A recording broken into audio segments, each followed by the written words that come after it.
कई बार पेशेंट्स जो होते हैं वो इनफर्टिलिटी के पेशेंट्स, आजकल ये बहुत कॉमन प्रॉब्लम हो गया है कि मोस्टली पेशेंट्स हमारे पास इनफर्टिलिटी के इसी प्रॉब्लम के साथ में आते हैं कि ज़्यादातर उनके सारे टेस्ट हो चुके होते हैं, वो अपने सारे रिपोर्ट्स का एक मोटा सा फाइल लेकर आते हैं और जिसमें उनके मोस्टली रिपोर्ट्स, ज़्यादातर रिपोर्ट्स नॉर्मल होते हैं, लेकिन उसके बावजूद भी वो कंसीव नहीं कर पा रहे होते हैं। तो अब इस तरह के केसेस में दो तरह के ग्रुप होते हैं पेशेंट्स के। एक तो एक अर्ली एज ग्रुप वाला ग्रुप जो मोस्टली 25 से 30 इयर्स के बीच वाला है, और एक थोड़ा लेट एज ग्रुप वाला पेशेंट्स जो मोस्ट देन 35 इयर्स का है। तो इसमें एक सबसे इम्पॉर्टेंट बात ये है, ऐसे केसेस को हम अनएक्सप्लेन्ड इनफर्टिलिटी कहते हैं। अनएक्सप्लेन्ड इनफर्टिलिटी का सीधा सा मतलब है कि कोई भी एक्सप्लेनेबल कॉज नहीं है, यानी कि आपको जो इनफर्टिलिटी के आपके टेस्ट होने हैं, अल्ट्रासाउंड से लेकर आपके हार्मोनल टेस्ट तक और आपके हस्बैंड के सीमेन एनालिसिस तक सब कुछ हो चुके हैं, आपकी ट्यूब्स भी चेक हो चुकी हैं, सारी चीज़ें नॉर्मल हैं, लेकिन फिर भी आप कंसीव नहीं कर पा रहे हैं। तो अनएक्सप्लेन्ड इनफर्टिलिटी एक्चुअली ये जो हमने टेस्ट किए, जिनके बेसिस पे हमने आपको एक जो डायग्नोसिस बना के दिया अनएक्सप्लेन्ड इनफर्टिलिटी, वो बहुत ग्रॉस टेस्ट हैं, यानी कि हमने ऊपर के टेस्ट किए हैं, सुपरफिशियल टेस्ट किए हैं। जैसे कि मैंने पहले भी बताया कि फर्टिलाइजेशन यानी कि कंसेप्शन एक मल्टी स्टेप प्रोसेस है।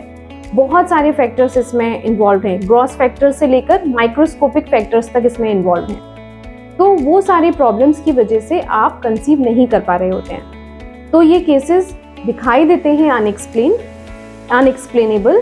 क्योंकि आपके रिपोर्ट्स ऐसा कह रहे हैं, लेकिन कहीं ना कहीं इसमें कुछ ना कुछ इस तरह के फैक्टर्स माइक्रोस्कोपिक हैं इन्वॉल्व, जिसकी वजह से आप कंसीव नहीं कर पा रहे हैं। तो ऐसे केसेस में कई बार क्या होता है कि अब पेशेंट को बड़ा डाउट होता है कि हम बिल्कुल हमारी रिपोर्ट्स ठीक है, फिर भी अब हम कंसीव नहीं कर पा रहे, तो हमें नेक्स्ट क्या करना है। तो ऐसे में दो चीज़ें हैं। अगर आप यंग एज ग्रुप में हैं, अगर आपका जो एज ग्रुप है वो 25 to 30 के बीच में है, तो ऐसे केसेस में आप थोड़ा सा ट्राई कर सकते हैं, थोड़ा लॉन्ग ट्राई कर सकते हैं, थोड़े दिन वेट कर सकते हैं। कई बार इस तरह के केसेस नेचुरली ट्राई करने पर भी कंसीव कर लेते हैं, क्योंकि कभी ना कभी किसी न किसी साइकिल में आपके वो सारे फैक्टर्स एकदम ऑप्टिमम लेवल पर होते हैं, आप सब कुछ ठीक होता है और आप कंसीव कर लेते हैं। लेकिन ऐसा होने के चांसेस हालांकि काफ़ी कम होते हैं, पर फिर भी अगर आपके सारे पैरामीटर्स ठीक हैं, आप यंग हैं, आपकी शादी को 3 साल के आसपास हुआ है, और आपकी जो एग्स हैं, जो नंबर ऑफ एग्स हैं, एग रिजर्व अच्छा है, तो इस केस में आप वेट कर सकते हैं और आप कंसीव कर लेंगे। या फिर इसके अलावा आप थोड़ा सा माइल्ड असिस्टेंट अपने डॉक्टर से ले सकते हैं, जैसे कि आपके अच्छी क्वालिटी के एग्स बनाने के लिए वो आपको कुछ हार्मोनल मेडिसिन दे सकते हैं, आपको कुछ इंजेक्शन दे सकते हैं, IUI की हेल्प ले सकते हैं, आप अपना डाइट में थोड़ा सा सुधार कर सकते हैं, आप अपनी एक्सरसाइज शुरू करें। इस तरह की कुछ चीज़ें जो हैं, इंटरकोर्स की जो फ्रीक्वेंसीज़ हैं उसको बढ़ा लें। इस तरह की चीज़ें करने से अनएक्सप्लेन्ड इनफर्टिलिटी वाले यंग पेशेंट्स कई बार कंसीव कर लेते हैं। लेकिन अब इसमें आपको कितना वेट करना है ये एज पर ही डिपेंड करता है,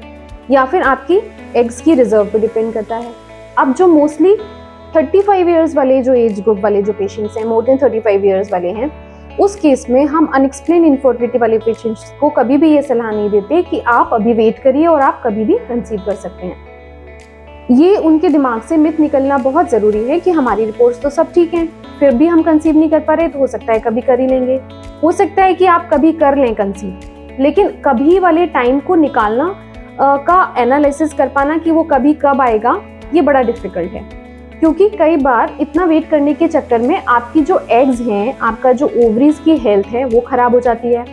आपकी जो एग काउंट है वो कम हो जाती है, क्योंकि एग काउंट का कम होना एज रिलेटेड प्रोसेस है। आपकी जैसे जैसे एजिंग होती जाएगी, फीमेल पार्टनर की स्पेसिफिकली, कि जब फीमेल पार्टनर का एज बढ़ता है 35 इयर्स के बाद, तो जो एग्स हैं उनकी नंबर बहुत रैपिडली कम होना शुरू हो जाती है। एवरी 6 मंथ जब आप अल्ट्रासाउंड करेंगे और आप अपने डॉक्टर से पूछेंगे कि हमारा एग रिजर्व कैसा है, तो आप पाएंगे कि बहुत बार वो बहुत रैपिडली कम हो रहा होता है, क्योंकि ये नेचुरल प्रोसेस है। जैसे कि फीमेल्स को मेनोपॉज तो होना ही है, तो मेनोपॉज होता है, वो हार्मोनल रिलेटेड है, एज रिलेटेड है, तो उस हिसाब से जो आपको बर्थ के टाइम पे जो एग्स की रिजर्व मिली थी, जो बर्थ के टाइम पर ही डिसाइड हो जाती है, तो वो आपकी हर साइकिल के साथ, हर पीरियड्स के साथ में धीरे धीरे कम होने लगती है। और जब आप एक पर्टिकुलर एज तक पहुंचते हैं 35 इयर्स के बाद, तो वो रैपिडली कम होने लगती है।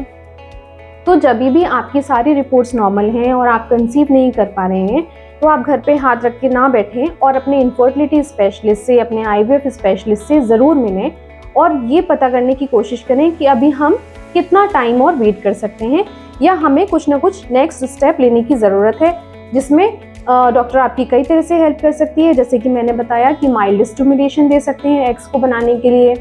आपको डाइट वगैरह में हेल्प कर सकते हैं,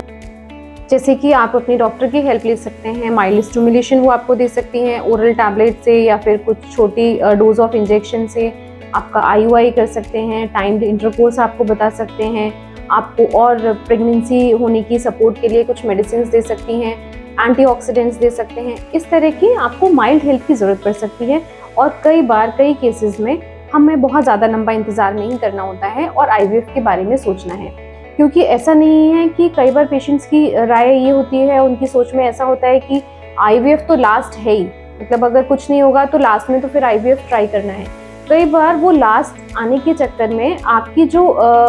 IVF का जो सक्सेस रेट है वो काफ़ी कम हो जाता है। तो राइट टाइम पर राइट ट्रीटमेंट चूज़ करना कि वो क्या हो सकता है आपकी एज के अकॉर्डिंग, आपकी ओवरीज के अकॉर्डिंग, आपकी हस्बैंड की स्पर्म्स की हेल्थ के अकॉर्डिंग, वो आप अपने डॉक्टर से डिटेल में डिस्कस करें और राइट डिसीजन लें।